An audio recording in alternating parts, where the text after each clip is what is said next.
salam sejahtera saya ucapkan pada pelajar. Saya harap pelajar dalam keadaan sehat, stay safe dan stay home. Okay, untuk kelas kita pada minggu ini, kita sambung kelas kita pada minggu lepas. Okay, pada minggu ini kita akan belajar mengenai 2.1.5 iaitu pemilihan kaedah sifar terbaik. Okay, standard pembelajaran bagi hari ini adalah di akhir sesi pengajaran dan pembelajaran ini, pelajar dapat memilih kaedah sifar yang terbaik yang telah dipelajari berdasarkan situasi yang diberikan. Okey, 2.1.5 iaitu pemilihan kaedah sifar yang terbaik. Okey, pemilihan kaedah sifar adalah bergantung kepada situasi mengikut tahap kerahsiaan. Okay, terdapat 3 jenis ataupun 3 peringkat tahap kerahsiaan, iaitu yang pertama adalah tahap ataupun kerahsiaan rendah. Yang kedua adalah kerahsiaan sederhana. Yang terakhir adalah kerahsiaan tinggi. Okey. Jika mesej kurang penting atau tahap kerahsiaan rendah, kaedah reverse chipper atau pick penchipper boleh digunakan. Okay, bagi mesej yang dikategorikan tahap kerahsiaan sederhana dan tinggi, kaedah chipper seperti Chiesa chipper, reference chipper dan columnar transposition perlu digunakan kerana ia memerlukan kunci untuk menyulitkan dan yang sulit data. Okay, secara ringkasnya pada terdapat untuk bahagian ini terdapat 3 jenis kerahsiaan yang perlu pelajar ketahui, iaitu pertama kerahsiaan rendah, kerahsiaan sederhana dan kerahsiaan tinggi.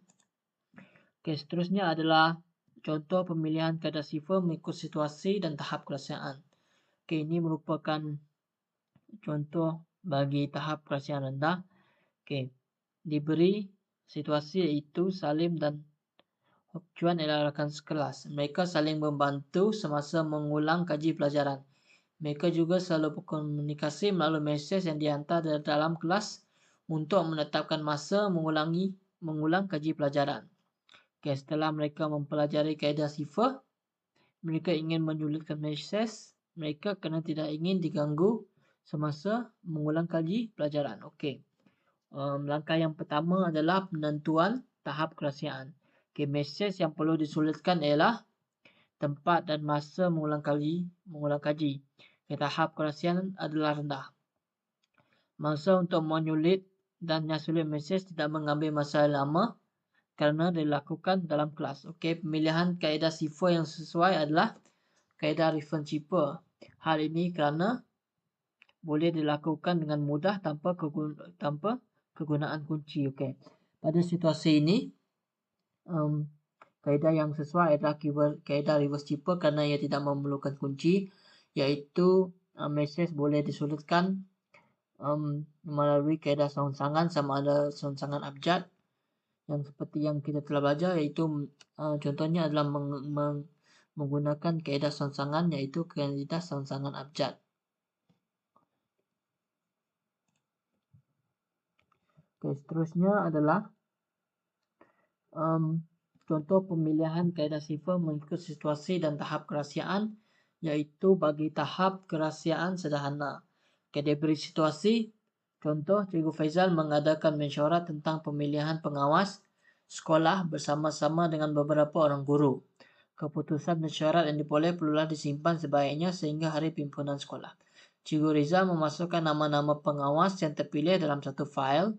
Nama fail tersebut disulitkan supaya tidak ada sesiapa yang mengetahui bahawa fail tersebut mengandungi nama-nama pengawas yang dipilih.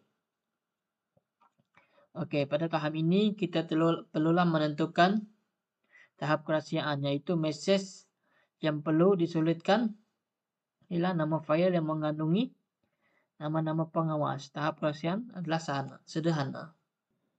Okey, pemilihan kaedah sifar yang sesuai adalah kaedah Chiesa chipper atau reference chipper yang mempunyai kunci. Seperti yang kita tahu, kaedah Chiesa chipper ni kekuatannya adalah yang pertama adalah menggunakan kunci dan abjad dalam teks biasa digantikan dengan abjad lain. Manakala untuk kekuatan bagi reference chipper ini yang menjadikannya sesuai bagi situasi ini adalah menggunakan kunci iaitu baris dan bilangan baris sukar untuk diramal.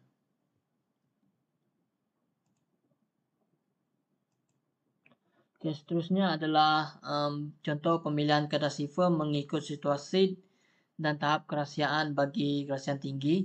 Okey, diberi situasi, seorang pegawai di cawangan sebuah bank ingin menghantar maklumat kepada pegawai bank induk mengenai status pendapatan suku tahunan. Maklumat ini diklasifikasikan sebagai terlalu sulit. Oleh itu, pegawai cawangan mengambil keputusan untuk melakukan penyulutan maklumat tersebut sebelum disampaikan kepada pegawai bank induk. Okey. Okey, kita pada tahap ini kita tahu mesej yang disulitkan ialah status pendapatan suku tahunan bank yang mana tahap kerahsiaannya adalah tinggi.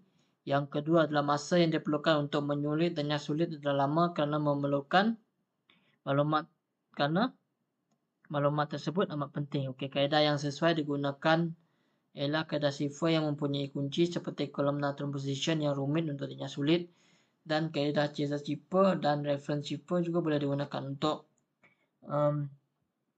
bahagian ini, iaitu columnar transposition. Okay, ia sudah mestinya memerlukan pengguna ataupun penerima maklumat perlu ada kunci untuk prosesnya sulit dan penyulitan data. Okay, nombor yang pertama, yang seterusnya ada nombor pada lajur yang berdasarkan kunci sukar diramal. Ini merupakan antara kekuatan bagi kaedah columnar transposition ini.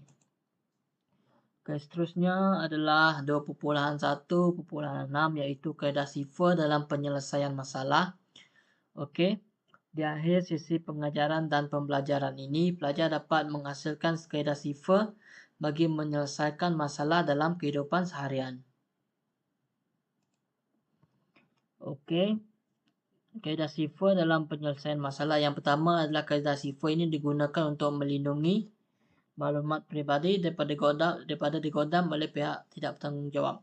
Contoh-contoh maklumat peribadi adalah seperti data-data peribadi.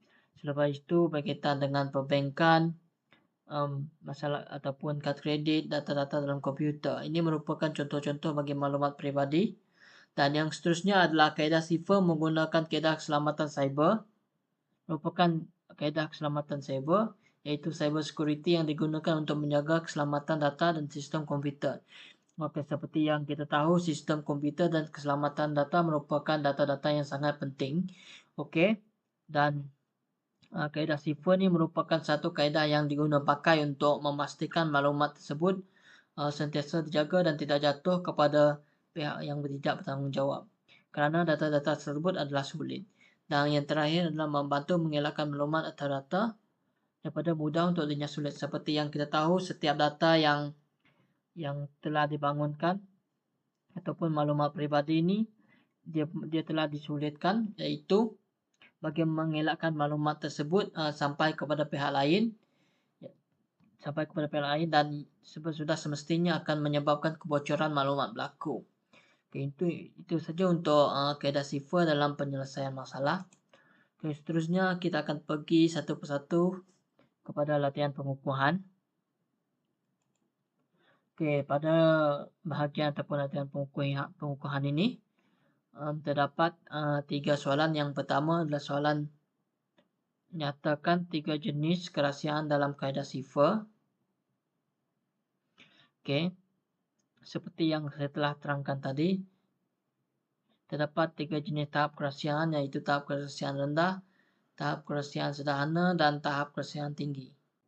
Dan soalan kedua adalah sila nyatakan 3 jenis kaedah sifar yang sesuai digunakan dalam penyulitan dan nyasulit data pada tahap kerahsiaan sederhana dan tahap kerahsiaan tinggi. Seperti yang saya terangkan tadi, ketiga jenis kaedah sifar yang sesuai bagi tahap kerahsiaan sederhana dan tahap kerahsiaan tinggi iaitu Caesar-Cipper, yang kedua adalah reference-Cipper dan yang ketiga adalah columnar transposition. Untuk soalan terakhir adalah jelaskan 2 kepentingan bagi kaedah sifar dalam penyelesaian masalah. Okey. Kaedah sifar ni dalam penyelesaian masalah, yang pertama adalah untuk melindungi maklumat peribadi dan yang kedua adalah untuk menjaga keselamatan data dan sistem komputer, dan terakhir adalah mengelakkan maklumat atau data daripada mudah untuk dinyasulit.